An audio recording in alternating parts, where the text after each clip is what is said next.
All right, did you put holiday expenses on your credit cards like most people did? Credit card debt has reached record levels, $1 trillion nationwide. It's unfathomable, isn't it? Well, the Federal Reserve reports it's young adults who are the ones making the most late payments.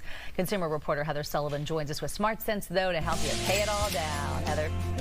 Yes, the Federal Reserve data shows the average credit card interest rate is now 21%, and TransUnion reports that borrowers have an average of more than $6,000 in debt.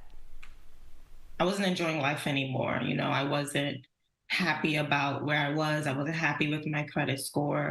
Regine Denerville says she struggled to find a job after graduating from college and racked up $20,000 in credit card debt.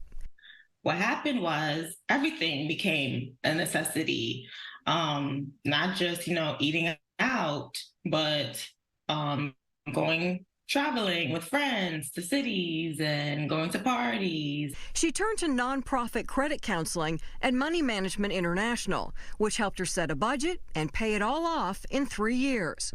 MMI says it's currently experiencing a 33% spike in clients struggling with credit card debt, particularly over the holidays. That's up from about $20,000 at the beginning of last year to almost $30,000 now. That's often on top of higher mortgage and auto loan debt and the resumption of student loan payments. Hardest hit are young adults. It typically just starts with a budget shortfall, right? Like they're just simply not making enough to make ends meet, which again makes sense if you're earlier in your career. MMI credit counselors work with creditors to reduce the total amount owed and interest rates and typically help borrowers pay off the debt in 3 to 4 years. Whether you work with the creditor directly or through a nonprofit credit counseling agency, they're often willing to reduce the interest rate, sometimes really substantially, as low in some cases as 0%.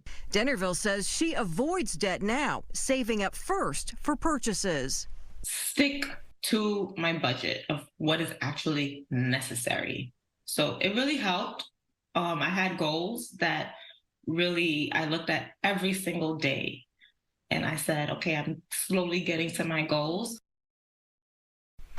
And she certainly did. So here are some steps that can help you pay off credit card debt. Transfer your balance to a 0% balance transfer card. You can ask your lender to reduce your interest rate. Lending Tree says 75% who ask are successful, getting it lowered an average of 6%. You can offer to settle it for a lower amount if you can pay it at one time, or seek help from a nonprofit credit counselor through the National Foundation for Credit Counseling. Lots of resources out there to help you. Okay, and I think a lot of times you may not realize how deep you are in debt. So what are some warning signs that you need to get some help and you might not be able to pull it off on your own? Yeah, you're right. People don't realize it. But if you don't know the total amount that you owe, that's a red flag. Or if you're just paying the minimum every month, or you're maxed out, or you often go over the limit on your credit card, those are all red flags that it's time to get some help.